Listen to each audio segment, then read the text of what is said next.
किसी भी romantic relation में जो सबसे बड़ी प्रॉब्लम होती है वो होती है कम्युनिकेशन।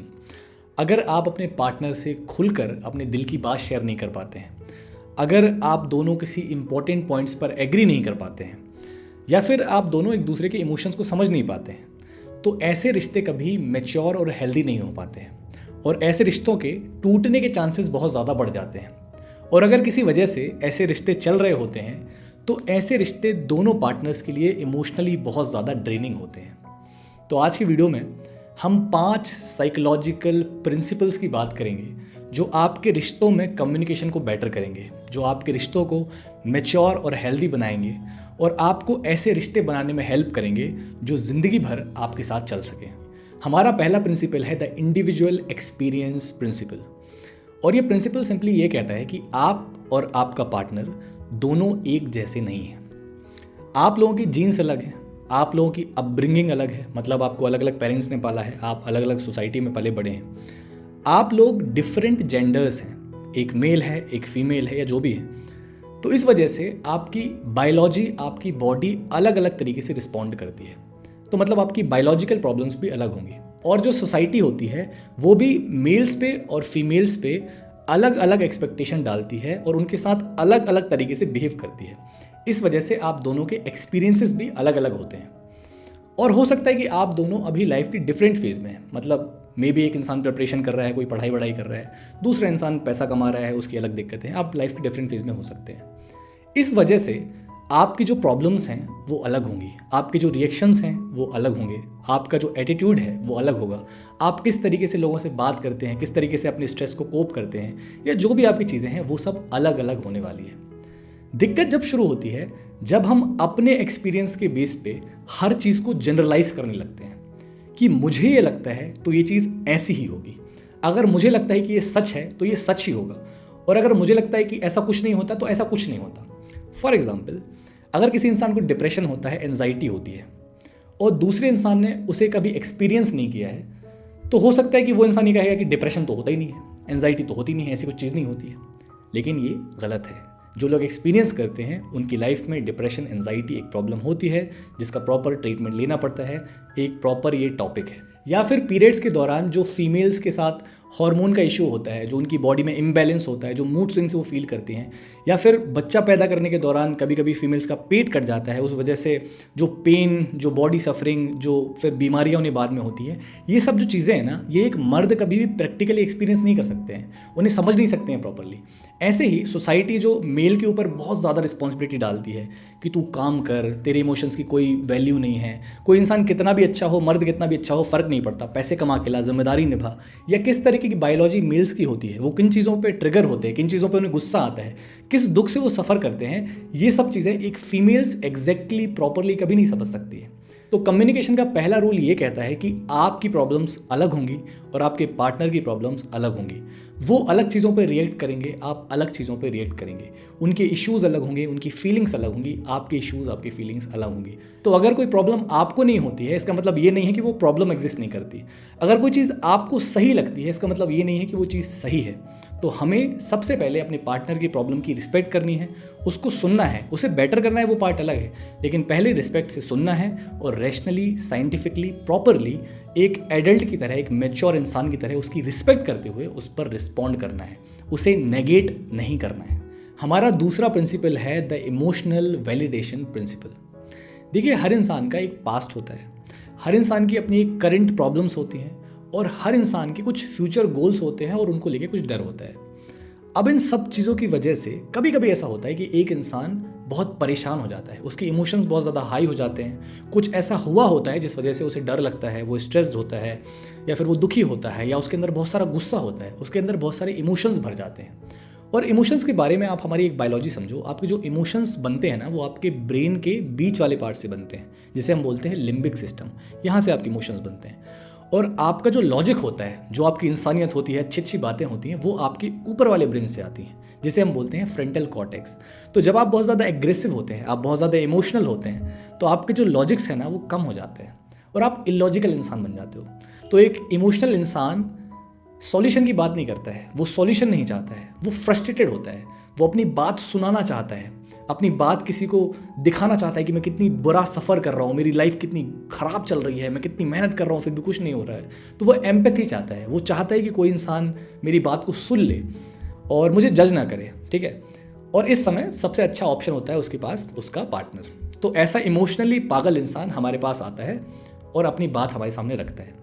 लेकिन कभी कभी हमारी तरफ से क्या होता है कि हम ना उस प्रॉब्लम को तुरंत सॉल्व करने की कोशिश करने लगते हैं, ठीक है, क्योंकि हमारी भी अपने इश्यूज चल रहे होते हैं, तो हमें लगता है हम जल्दी से सॉल्व कर दें कि तुम्हें ये चीज़ ऐसी करनी चाहिए, नहीं तुम ये गलत कह रहे हो, तुम्हें ये कर लेना चाहिए, तुम्हें ऐसा करना चाहिए, तुम्हें वैसा करना चाहिए। हम उसे सॉल्यूशंस देने लगते हैं और ये जो हमारा रिएक्शन होता है ये हमारे पार्टनर को और ज़्यादा डैमेज करता है, क्योंकि उस समय वो लॉजिक नहीं चाहता था, वो अपने आप को बस खाली करना चाहता था, वो परेशान था, वो आपका कंधा चाहता था रोने के लिए, बताने के लिए, अपनी प्रॉब्लम्स को जताने के लिए, जो भी है वो अपनी चीज़ों को शेयर करना चाहता था। तो यहाँ पे सबसे अच्छा ऑप्शन ये होता है कि अगर बहुत इंपॉर्टेंट प्रॉब्लम है, बिल्कुल बहुत इमरजेंसी है, तो आपको तुरंत सॉल्यूशन देने पड़ेंगे, वो केस अलग है। लेकिन इन जनरल हमारी लाइफ में ऐसी कोई बहुत इमरजेंसी वाली प्रॉब्लम नहीं होती है। तो जब भी आपका पार्टनर बहुत इमोशनल होके किसी और इंसान के बारे में, किसी थर्ड पार्टी के बारे में आपसे कुछ शेयर करता है, तो आपको बस एक्सेप्ट कर लेना कि हाँ तुम सही कह रहे हो, सब ठीक हो जाएगा, तुम कर लोगे, तुम अच्छे इंसान हो, सब कुछ ठीक हो जाएगा, तुम बेटर कर लोगे। उस समय बस आपको सुन लेना है। फिर उसके बाद दो चीज़ें होंगी।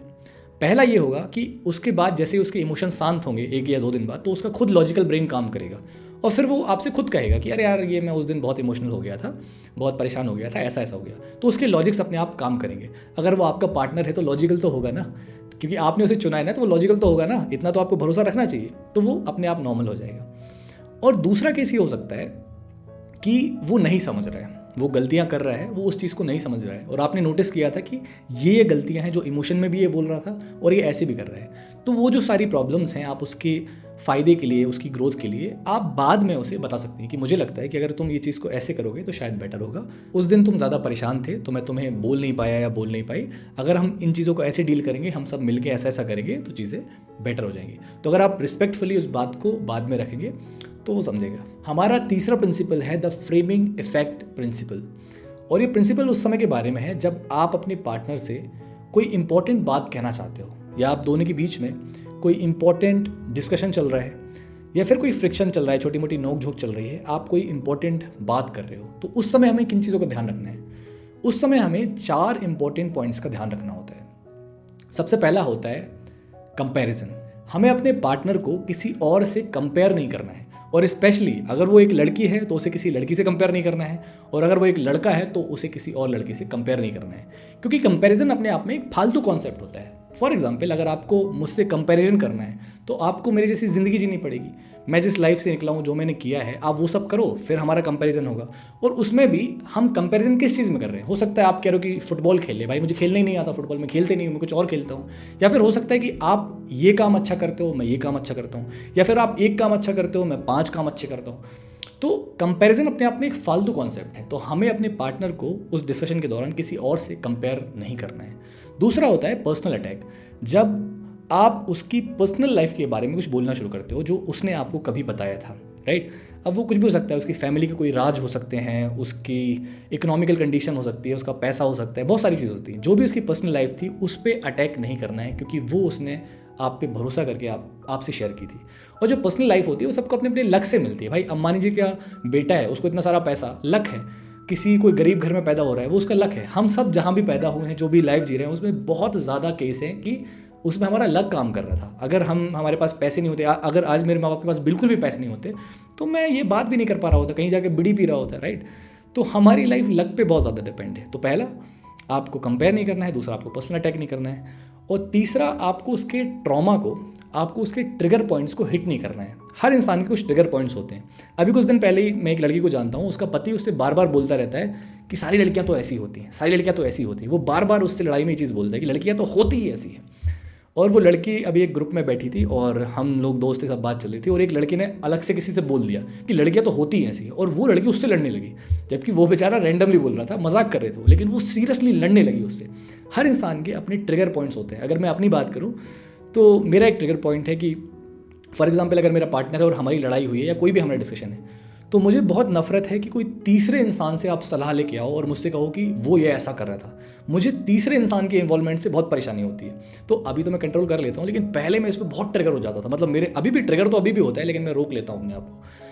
तो ये कुछ चीज़ें होती हैं। हर इंसान के ना कुछ ट्रिगर्स होते हैं, कुछ ट्रॉमा होते हैं जो उनके एक्सपीरियंस की वजह से डेवलप होते हैं। हमें उन पे अटैक नहीं करना होता है, और ये आप धीरे धीरे ऑब्जर्व करते हो जब आप रिलेशन में होते हो। और चौथा होता है कि हमें अपने पार्टनर को कोई लेबल नहीं देना होता है कि तू तो ऐसा ही है, तू तो ऐसा ही करता है, तू ही गलत है। ऐसे नहीं होता है, क्योंकि हम सब गलत होते हैं, चीज़ें यहाँ वहाँ होती हैं। तो उसकी पर्सनैलिटी को एकदम से गलत नहीं बोलना होता है, क्योंकि फिर ये सब चीज़ों में क्या होता है कि फिर इंसान डिफेंसिव होता है, वो आपकी बात नहीं सुनेगा, फिर डिस्कशन नहीं होगा, फिर चीज़ें कहीं और ही जाएंगी। तो फ्रेमिंग इफेक्ट क्या कह रहा है कि आप अपनी बात को कहने से पहले फ्रेम कैसे कर रहे हो। अगर आपकी फ्रेमिंग गलत है तो रिस्पॉन्सिबिलिटी आपकी है। अगर आपकी किसी बात से कहने की वजह से आपने ही वो बात शुरू की थी और सामने वाला हर्ट हो गया, तो आपकी भी रिस्पॉन्सिबिलिटी है। अपनी बात को फ्रेम कैसे करना है, ये बहुत इंपॉर्टेंट है। और 4 पिलर्स हैं अच्छी फ्रेम करने के लिए, जो मैंने आपसे अभी शेयर की है। हमारा चौथा प्रिंसिपल है the support over control principle. कभी कभी क्या होता है कि आप अपने पार्टनर को ना गाइड करना चाहते हो, उसे कुछ चीज़ बताना चाहते हो। आपको ऐसा लगता है कि आपके बताने से या आपके अकॉर्डिंग अगर वो ऐसा काम करेगा तो उसकी लाइफ बेटर होगी, ये आपके रिलेशन के लिए अच्छा होगा। लेकिन हमें यहाँ पे समझना होता है कि आप सच में उसे सपोर्ट करना चाहते हो, गाइड करना चाहते हो, या आप उसे कंट्रोल करना चाहते हो। यहाँ पर बहुत डिफरेंस है। तो अगर आपका सजेशन कुछ स्पेसिफिक है, उसकी ग्रोथ के बारे में है कि यार तू ऐसा करेगा तो तेरी हेल्थ अच्छी रहेगी, तू ऐसा करेगा तो शायद तेरे करियर में तुझे फ़ायदा मिलेगा, उसकी पर्सनल ग्रोथ के बारे में है और सजेशन है, एक स्पेसिफिक सजेशन है, तो ये ठीक है। लेकिन अगर आप उसकी पूरी पर्सनैलिटी ही चेंज करना चाहते हो, आप उसकी छोटी छोटी चीज़ों को बदलना चाहते हो, तो यहाँ पे कंट्रोल आ जाता है। क्योंकि हर इंसान की अपनी एक लाइफस्टाइल होती है, वो कब सोता है, कब उठता है, कैसे खाना खाता है, कैसे लोगों से मिलता है, घुलता है, कैसे लोगों से बात करता है, उसका एक कंडक्ट होता है जिसमें वो कंफर्टेबल होता है, उसकी लाइफ स्टेबल होती है, वो खुश रहता है।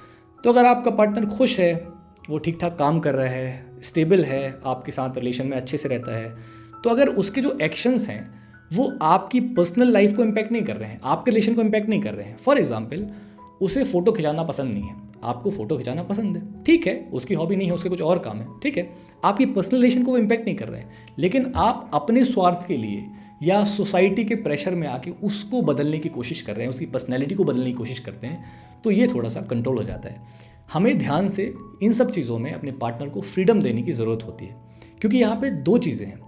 पहला हो सकता है कि आप जो कह रहे हैं वो सही है ना, कि उसे वैसा करना चाहिए। लेकिन अगर वो करने के चक्कर में वो इंसान बहुत परेशान हो जाए, उसकी पूरी पर्सनैलिटी ही चेंज हो जाए, उसको बहुत मेहनत करनी पड़े, तो क्यों करना है भाई, ठीक है ना, उसे जी लेने दो। और दूसरा ये भी हो सकता है कि आप ही गलत हो, क्योंकि हो सकता है जो आप कह रहे हो वो किसी एंगल से सही है, लेकिन वो किसी दूसरे एंगल से गलत है, उसके कुछ और इम्पैक्ट है जो आपको नहीं दिख रहे हैं।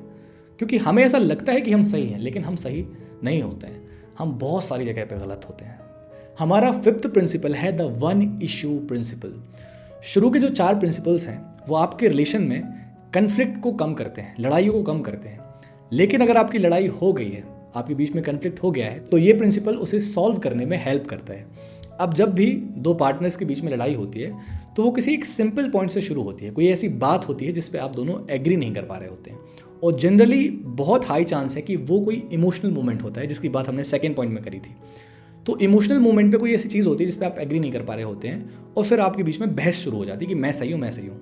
और उस बहस के दौरान आप कुछ ऐसी बात कह देते हैं जो आपको आपके पार्टनर से नहीं कहनी चाहिए थी, आप कुछ बदतमीजी कर देते हैं, और फिर उस वजह से ना सामने वाले का दिमाग एक पैटर्न बनाता है कि देखो यार, ये पास्ट में भी इसने ऐसा किया था, मेरे साथ ऐसा हुआ था और लोगों ने भी किया है, प्रेजेंट में भी ये थोड़ा तो अजीब है, और फ्यूचर में मैं इसके साथ कैसे रहूँगा, ऐसे कैसे चलेगा हमारा रिश्ता। तो आपका दिमाग एक पैटर्न बनाता है, और इस पैटर्न की वजह से आपका जो फोकस है वो मेन प्रॉब्लम से शिफ्ट हो जाता है। वो जो पॉइंट जिस पे आप डिसएग्री कर रहे थे, जिस पे आपका डिस्कशन शुरू हुआ था, उससे आप शिफ्ट हो जाते हो, और फिर आप एक अलग ही चीज़ पे लड़ाई कर रहे होते हो कि तूने मुझसे ये बोला, तूने मुझसे ऐसा क्यों कहा, तू तो ऐसा ही है, तू तो ऐसा ही है। हम एक अलग ही डायरेक्शन में चले जाते हैं। तो यहाँ पे हमें एक गोल्डन प्रिंसिपल याद रखना है कि जब भी आपके बीच में डिसएग्रीमेंट होता है, कोई प्रॉब्लम आप सॉल्व नहीं कर पा रहे हैं, तो आपकी लड़ाई पार्टनर से नहीं है। मुझे अपने पार्टनर को नहीं हराना है, क्योंकि उसे हराऊंगा तो मैं ही हारूंगा ना, ये रिश्ता ही हारेगा। हमें उस प्रॉब्लम को हराना है, हमें उस प्रॉब्लम को सॉल्व करना है। तो जब भी आपके रिश्तों में कोई दिक्कतें आ रही है, किसी पॉइंट पे आप एग्री नहीं कर पा रहे और उसकी वजह से आपकी लड़ाई कहीं और ही जा रही है, तो थोड़ा सा रुकना सीखें। ध्यान से थोड़ी देर के लिए अपने आप को पीछे करके सोचें कि मैं जो ये डिस्कशन कर रहा हूँ ये सच में उसी पॉइंट के बारे में या हम कहीं और ही निकल चुके हैं। और ये सोचने के बाद एक चीज़ का ध्यान रखें कि हमें कोई भी गलत चीज़ अपने मुंह से कम निकालनी है, जिसके बारे में हमने ऑलरेडी डिस्कस किया था। वो जो है कि आपको पर्सनल अटैक नहीं करने हैं, ट्रॉमा पे बात नहीं करनी है, वो सब चीज़ें जो हमने डिस्कस की थी। तो मुंह से गलत चीज़ नहीं निकालनी है, थोड़ा सा रुकना है और सामने वाले से कहना है कि अरे यार हम ये बात तो कर ही नहीं रहे थे, हम तो इस पर बात कर रहे थे। और अगर ये चीज़ अभी पॉसिबल नहीं है तो थोड़ा सा डिस्टेंस रखना है कि चलो थोड़ी देर से बात करते हैं, रात को बात करते हैं, बाद में बात करते हैं, अभी आप अपना काम करो, मैं अपना काम करता हूँ। तो उस मोमेंट में आपको पीछे हट जाना है और फिर आपको थोड़ी देर बाद टाइम लेके अपने आप को फ्रेश करके वापस आना है। और आपको कोशिश करनी है कि आप उसी पॉइंट पे बात करें जिससे आपकी लड़ाई शुरू हुई थी। बाकी चीज़ों के बारे में नहीं सोचना है, वो बस दिमाग आपका पैटर्न बना रहा है। तो शांति से पीछे हटना आपके लिए बहुत टफ होने वाला है। ये बहुत टफ होता है, लेकिन धीरे धीरे अगर हम प्रैक्टिस करेंगे तो सीख जाएंगे। तो कम्युनिकेशन का मतलब हमेशा बड़बड़ाना नहीं होता है, बहुत सारे लॉजिक्स देना नहीं होता है। शांत रह के मेन बात बोलना, कॉन्शियस बात बोलना भी बहुत इंपॉर्टेंट है, बहुत अच्छा कम्युनिकेशन है। तो यहीं पर अपने 5 इंपॉर्टेंट पॉइंट को कंक्लूड करते हैं, ख़त्म करते हैं। मिलते हैं अगले वीडियो में, तब तक के लिए आप अपना ध्यान रखें। Take care, goodbye, bye bye.